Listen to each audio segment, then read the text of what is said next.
ಇಲ್ಲಿ ತಾವೆಲ್ಲ ಓದಲು ಬಂದಿದ್ದೀರಿ. ಒಂದು, ಮನುಷ್ಯ ಅಸಾಮಾನ್ಯನಾಗಿ ಬೆಳಿಬೇಕು. ನಾನು ಸಾಮಾನ್ಯನಾಗಿ ಹುಟ್ಟಂತವನು ಅಸಾಮಾನ್ಯನಾಗಿ ಬೆಳಿಬೇಕು, ಅದು ಸಾಧನೆ. ಸಾಧನೆ ಸಾಧಕನ ಸತ್ಯ ಹೊರತು ಸೋಂಬೇರಿಯ ಸತ್ತಲ್ಲ ಅಂತ ಹೇಳ್ತೀವಿ. ಈ ಸಾಧನೆ ಅಂತಕ್ಕಂಥ ಗುರಿಯನ್ನು ನಾವು ಇಟ್ಕೊಂಡು ಬಂದಾಗ ನಮ್ಮ ಗುರಿ ಒಂದೇ ಕಾಣಬೇಕು. ಆ ಗುರಿ ತಲುಪಕ್ಕೆ ಏನು ಬೇಕು ಆ ಸೋರ್ಸನ್ನು ನಾವು ಕ್ರಿಯೇಟ್ ಮಾಡಿಕೊಂಡು ನಮ್ಮ ಗುರಿಯನ್ನು ಯಾವ ಥರ ಮುಟ್ಟಬೇಕು ಅಂತಕ್ಕಂಥದ್ದನ್ನು ನಾವು ನಿರ್ಧಾರ ಮಾಡ್ಕೋಬೇಕು. ಅವಾಗ ಮಾತ್ರ ನಾವು ಗುರಿಯನ್ನು ತಲುಪಲಿಕ್ಕೆ ಸಾಧ್ಯ ಆಗ್ತದೆ ಅಂತಕ್ಕಂಥದ್ದು. ತಾವೆಲ್ಲ ನೋಡ್ತಿದ್ದೀರಿ ಶಿಕ್ಷಣ ಪದ್ಧತಿ ಯಾವ ಮಟ್ಟಕ್ಕೆ ಬೆಳೀತಾ ಇದೆ ಅಂತೇಳಿ. ಸ್ಪರ್ಧಾತ್ಮಕ ಜಗತ್ತಿನಲ್ಲಿ ನಾವು ಸ್ಪರ್ಧಾಳುಗಳಾಗಿದ್ದೀವಿ. ಸ್ಪರ್ಧೆಯನ್ನ ಮಾಡಿ ನಾವು ಗೆದ್ದು ಗುರಿಯನ್ನ ಸೇರಬೇಕಾಗಿದೆ. ಅದಕ್ಕೆ ನಾವೆಲ್ಲರೂ ಆ ಗುರಿಯನ್ನ ಅಚಲವಾದಂಥ ಗುರಿಯನ್ನ ನಾವು ಇಟ್ಕೋಬೇಕು. ಆ ಗುರಿಯನ್ನ ತಲುಪಬೇಕಾದ್ರೆ ನಡೆಯುವಾಗ ದಾರಿಯಲ್ಲಿ ಕರಳುಗಳು ಸಾಕಷ್ಟು ಬರುತ್ತೆ. ಅವನ್ನೆಲ್ಲ ಸರಿಸಿ ನಡೆದಾಗ ಮಾತ್ರ ನಾವು ಗುರಿಯನ್ನ ತಲುಪ್ತೀವಿ, ಡೆಸ್ಟಿನೇಷನ್ ಅನ್ನ ತಲುಪ್ತೀವಿ. ಹೀಗಾಗಿ ಆ ಡೆಸ್ಟಿನೇಷನ್ ನಾವು ತಲುಪಬೇಕು ಅಂತ ಹೇಳಿದ್ರೆ ನಾವು ನೋಡ್ತಾ ಇರ್ತೀವಿ ಎಷ್ಟೋ ಎತ್ತರಕ್ಕೆ ಬೆಟ್ಟ ಇರುತ್ತೆ, ಬೆಟ್ಟದ ಕೆಳಗಡೆ ನಾವು ಇರ್ತೀವಿ. ಹೇಗಪ್ಪ ಬೆಟ್ಟ ಹತ್ತೋದು ಅಂತೇಳಿ ವಿಚಾರ ಮಾಡೋದಕ್ಕೆ ಬೆಟ್ಟ ಹತ್ತಕ್ಕಾಗಲಿಲ್ಲ, ಆಗೋದಿಲ್ಲ. ನಾವು ಬೆಟ್ಟ ಹತ್ತಿರ್ತೀವಿ ಅಂತ ಹೇಳಿದಾಗ ಬೆಟ್ಟ ನಮ್ಮ ಪಾದಗಳಿಗೆ ಇರ್ತದೆ, ನಾವು ಬೆಟ್ಟದ ಮೇಲೆ ಇರ್ತೀವಿ ಅಂತಕ್ಕಂಥದ್ದನ್ನು ನಾವು ಅರ್ಥಕೋಬೇಕಾಗುತ್ತೆ. ಇವತ್ತ ನಮ್ಮ ಯುವಕರು, ಸಾಕಷ್ಟು ಯುವಕರನ್ನ ನಾವು ಸಮಾಜದಲ್ಲಿ ನೋಡ್ತಾ ಇದ್ದೀವಿ.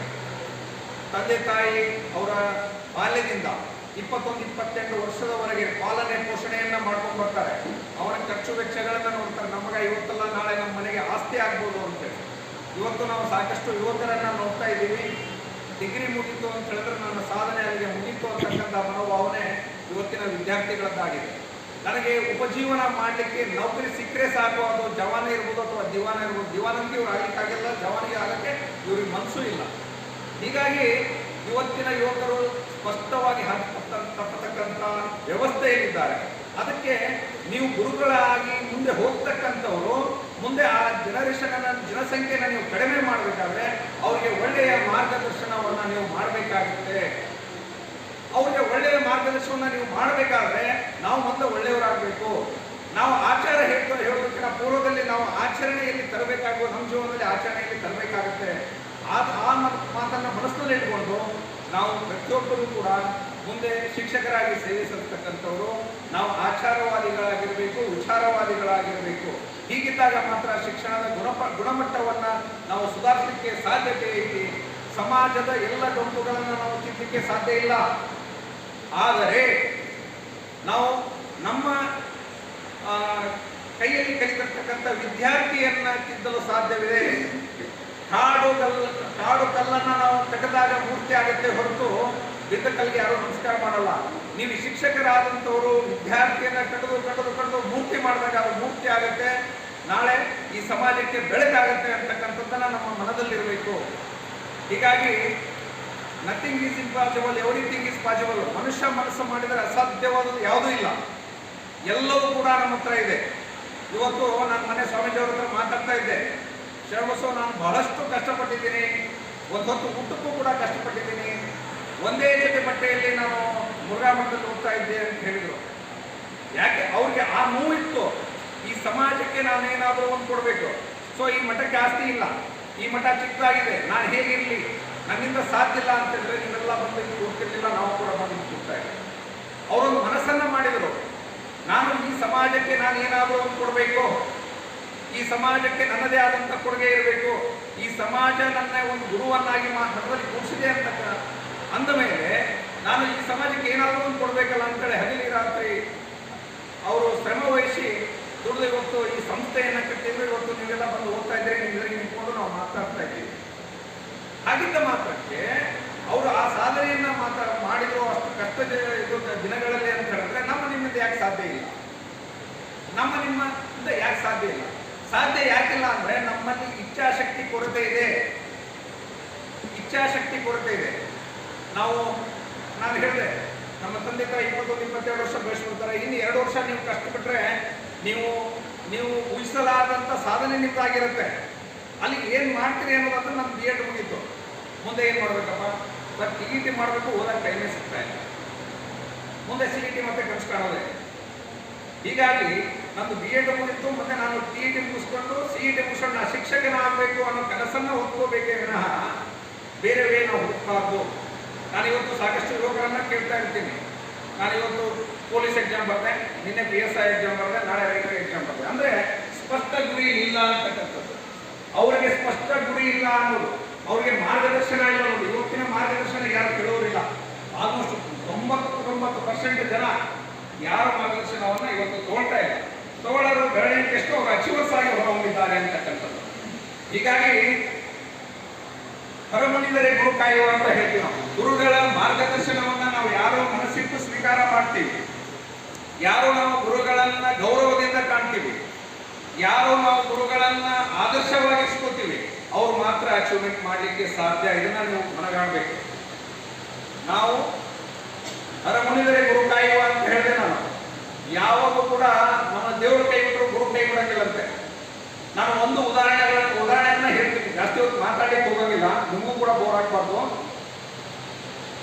ಗುರುಗಳೇ, ಒಂದು ಗುರುವಿನ ಶಕ್ತಿ ಎಷ್ಟಿರುತ್ತೆ ಅಂತ ನಮ್ಮ ಒಬ್ಬ ಅಳಿಯನಾಗಬೇಕು, ಅವ್ನು ಹುಷಾರಿಲ್ಲದ ಕಾಲಕ್ಕೆ ಅವನ್ನ ಸುಸ್ತದ ಹಾಸ್ಪಿಟಲ್ ಅಡ್ಮಿಟ್ ಮಾಡಿದ್ರು.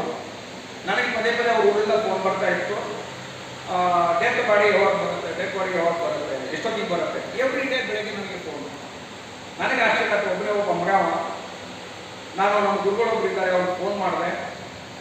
ಗುರುಗಳೇ, ಹೀಗಂಗೆ ಇದೆ ಅವನ ಪರಿಸ್ಥಿತಿ, ಒಬ್ಬನೇ ಮಗ, 16 ಎಕರೆ ಆಸ್ತಿ ಇದೆ, ಇದಕ್ಕೆ ಏನಾದರೂ ಮಾಡಬೇಕಲ್ಲ ಅಂತೇಳಿ. ಅವರು ನನಗೆ ಕೇಳಿದ್ರು, ಅವ್ರು ಡೇಟ್ ಆಫ್ ಬರ್ತ್ ಟೈಮ್ ಕೊಡೋ ಅಂತೇಳಿ ಕೊಟ್ಟ ನಂತರ ಅವರು ನನಗೆ ಅರ್ಧ ಗಂಟೆ ಬಿಟ್ಕೊಂಡು ಫೋನ್ ಮಾಡಿದ್ರು. ಇಲ್ಲ, ಅವನ ಕೊನೆ ಆಶೆಯನ್ನು ನೀವು ತೀರಿಸ್ಕೊಡೋದು ಅಂತೇಳಿ. ಸರಿ, ಸ್ವಲ್ಪ ಬೇಜಾರಾಯಿತು. ಅವರು ಬಂತು, ಮತ್ತೆ ಹೊರಗೆ ಫೋನ್ ಮಾಡಿದೆ. ಇಲ್ಲ, ನೀವು ಮತ್ತೆ ನಿಮ್ಮನ್ನ ಯಾಕೆ ಕೇಳಬೇಕು, ಹೊರಮಂದ್ರೆ ಗುರು ಕಾಯುವ ಅಂತೀವಿ, ಮತ್ತಂದ್ರೆ ನಿಮ್ಮನ್ನು ಕೇಳಿ ಮತ್ತೆ ಕೊನೆ ಆಶೆ ತೀರಿಸೋದು ಅಂತಂದ್ರೆ ನೀವೇ ಹೇಳ್ತೀವಿ, ತೀರಿಸ್ಕೊಡ್ತೀವಿ ಅಂತೇಳಿ. ಅವಾಗ ಒಂದು ಮಾತು ಹೇಳಿದ್ರು, ಕರೆಕ್ಟ್ ಆದಂಥ ಟೈಮ್ ನಾನು ಕೊಟ್ಟರೆ ಅವ್ರು ಹೇಳ್ತೀನಿ ಅಂತೇಳಿ. ಅವಾಗ ಗುರುಗಳು ನಾನು ಕೇಳಿದ್ರು, ಒಂದು ಅವರ ಮನೆದೇವರ ಹೆಸರಿನ ಮೇಲೆ ಒಂದು ಮಹಾಮೃತ್ಯುಂಜಯ ಹೋಮವನ್ನು ನಾವು ಮಾಡೋಣ, ನೀವು ಇರಬೇಕು. ಗುರುಗಳೇ, ನಾನು ಹೇಳ್ತೀನಿ, ಅವನು ಡೆಡ್ ಬಾಡಿ ಆಲ್ಮೋಸ್ಟ್ ನಾನು ಆ ಮಹಾಮೃತ್ಯುಂಜಯ ಹೋಮ ಮಾಡುವಾಗ ಅವನಿಗೆ ಎದೆ ಕುದಿಸ್ಬೇಕು, ನನ್ನ ಪತ್ರೆಯನ್ನು ಹೋಮದಲ್ಲಿ ಹಾಕಬೇಕು. ಅಂಥ ಪರಿಸ್ಥಿತಿಯಲ್ಲಿ ಆ ಹುಡುಗ ಅವತ್ತಿನ ಟೈಮಲ್ಲಿ ಬೆಳಗ್ಗೆ ಅವ್ರ ತಾಯಿ ನಾನು ಫೋನ್ ಮಾಡಿದ್ರು. ಇಲ್ಲ, ನಾನು ವಿಷ ಕೊಡುವಂತಿದ್ದಾನು, ನಾನು ಕೊಟ್ಬಿಡ್ತೀನಿ ಅಂತೇಳಿ. ಬೇಡ, ಇವತ್ತು ಪೂಜೆ ಮುಗಿಸಿ ಏನಾದರೂ ಮಾಡೋಣ ಮುಂದಿನ ಕೆಲಸ ಅಂತೇಳಿ. ಅವನು ನೋವು ಕರೆಯಕ್ಕೆ ಆಗ್ತಿರ್ಲಿಲ್ಲ. ಅವಾಗ ಮಧ್ಯಾಹ್ನ 2 ಗಂಟೆ ಹೋಯ್ತು, 3 ಗಂಟೆ, 4 ಗಂಟೆಗೆ ಒಂದು ಮುಖದ ಮೇಲೆ ಅವನು ಕಳೆ ಬಂತು. ಇವನು ಬದುಕ್ತಾನ ಅಂತಕ್ಕಂಥದ್ದು ನಮಗೆ ಕಾಣ್ತು. ಅವಾಗ ಗುರುಗಳು ಹೇಳಿದೆ, ಗುರುಗಳು ಅವನು ಬದುಕ್ತಾನೆ ಅಂತೇಳಿ. ಇವತ್ತು ಫುಲ್ ಅವನು ಅಗ್ರಿಕಲ್ಚರ್ ಮಾಡಿಕೊಂಡು ಚೆನ್ನಾಗಿದ್ದಾನೆ.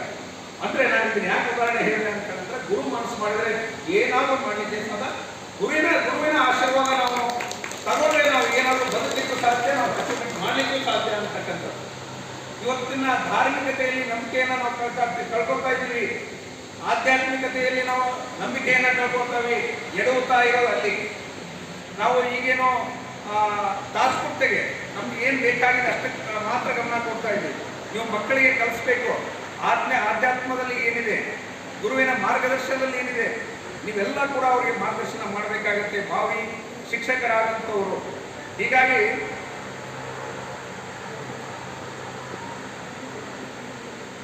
ಶಿಕ್ಷಣ ಎಂಬುದು ಹುಲಿಯ ಹಾಲಿನಂತೆ, ಅದನ್ನು ಕುಡಿದವನ ಯಾವತ್ತೂ ಗರ್ಜಿಸಲೇಬೇಕು ಅಂತೇಳಿ ಬಾಬಾ ಸಾಹೇಬ್ ಅಂಬೇಡ್ಕರ್ ಹೇಳ್ತಾರೆ.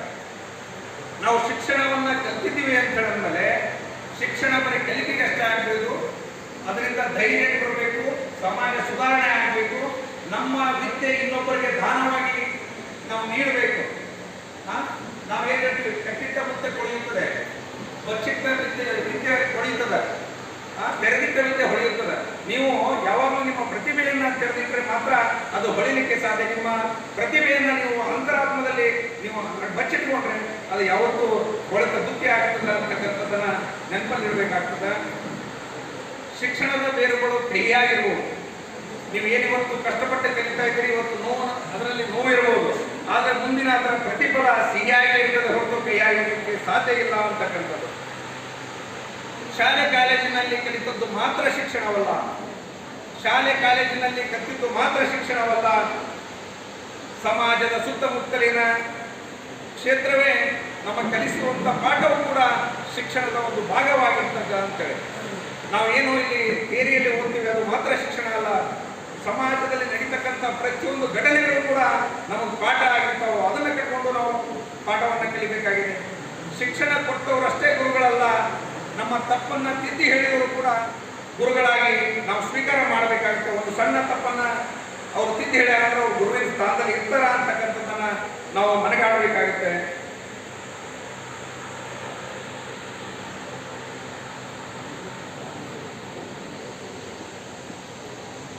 Education is most powerful weapon we can use to change the world. Nelson Mandela ಅವರು ಹೇಳ್ತಾರೆ, education is most powerful weapon. ಬಹಳ ಪವರ್ಫುಲ್ ಆದಂಥ ಆಯುಧ. We can use to change the world. ನಾವು ಪ್ರಪಂಚವನ್ನು ಬದಲಾಯಿಸ್ಬೋದು ನಾವು ಮನಸ್ಸು ಮಾಡಿದರೆ. ಆ ವಿದ್ಯೆಯನ್ನು ನಾವು ಯುಟಿಲೈಸ್ ಮಾಡಿಕೊಂಡ್ರೆ ಈ ಪ್ರಪಂಚವನ್ನು ನಾವು ಬದಲಾಯಿಸ್ಬೋದು ಅಂತೇಳಿ ನೆಲ್ಸನ್ ಮಂಡೇಲಾ ಅವರು ಹೇಳ್ತಾರೆ. ಯಾವುದು ನಮ್ಮನ್ನು ಸರಿಯಾಗಿ ಅರಿತುಕೊಳ್ಳಲು ನೆರವಾಗುತ್ತದೆಯೋ ಅದೇ ನಿಜವಾದ ಶಿಕ್ಷಣ. ಆದ್ದರಿಂದ ಯಾವ ಪರಿಪೂರ್ಣ ಜ್ಞಾನದ ಮೂಲಕ ಆತ್ಮದ ಅಂತರಂಗದ ಬೆಳಕು ಸಂಪೂರ್ಣವಾಗಿ ಪ್ರಕಟ ಹೊಂದುವುದೋ ಅಂತಹ ಶಿಕ್ಷಣವನ್ನು ದೊರಕಿಸಿಕೊಡುವ ಶಿಕ್ಷಣವೇ ಶ್ರೇಷ್ಠ ಮಟ್ಟದ ಶಿಕ್ಷಣ.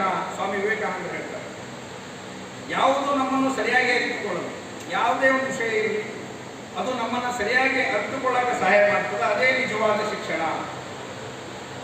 ಆದ್ದರಿಂದ ಯಾವ ಪರಿಪೂರ್ಣ ಜ್ಞಾನದ ಮೂಲಕ ಆತ್ಮ ಅಂತರಂಗದ ಬೆಳಕು ಸಂಪೂರ್ಣವಾಗಿ ಪ್ರಕಟ ಹೊಂದುವುದು ಅಂತಹ ಶಿಕ್ಷಣವನ್ನು ದೊರಕಿಸಿಕೊಡುವ ಶಿಕ್ಷಣವೇ ಶ್ರೇಷ್ಠ ಮಟ್ಟದ ಶಿಕ್ಷಣ. ನಾವು ವಿದ್ಯಾರ್ಥಿಯ ಪ್ರತಿಭೆಯನ್ನು ಗುರುತಿಸಬೇಕಾಗುತ್ತೆ. ಅವನ ಯಾವ ಸ್ಪರ್ಧೆಯಲ್ಲಿ ಅಥವಾ ಯಾವ ವಿಧದಲ್ಲಿ ಅವನು ಪರಿಪೂರ್ಣದಾನ, ಅವನಿಗೆ ಯಾವುದು ಇಂಟ್ರೆಸ್ಟ್ ಇದೆ ಅಂತಕ್ಕಂಥದ್ದನ್ನು ಗುರುತಿಸಿ ಅವನಿಗೆ ಪ್ರೋತ್ಸಾಹ ಮಾಡಬೇಕಾಗುತ್ತೆ. ಯಾವ ವಿದ್ಯಾರ್ಥಿ ತನ್ನ ಗುರುವನ್ನು ಅರಸಿ ಬರ್ತಾನೆ ಅವನು ಪರ್ಫೆಕ್ಟ್ ವಿದ್ಯಾರ್ಥಿ ಆಗಲಿಕ್ಕೆ ಸಾಧ್ಯ. ಯಾವ ತನ್ನ ತಪ್ಪನ್ನು ತಿಳ್ಕೊಂಡು ಗುರುವಿನ ಮಾರ್ಗದರ್ಶನದಲ್ಲಿ ಹೋಗ್ತಾನೆ ಅವನು ಪರಿಪೂರ್ಣ ವಿದ್ಯಾರ್ಥಿ ಆಗಲಿಕ್ಕೆ ಸಾಧ್ಯ ಅಂತಕ್ಕಂಥದ್ದನ್ನು ಮನಸ್ಸಿನಲ್ಲಿ ಇಟ್ಕೋಬೇಕಾಗುತ್ತೆ.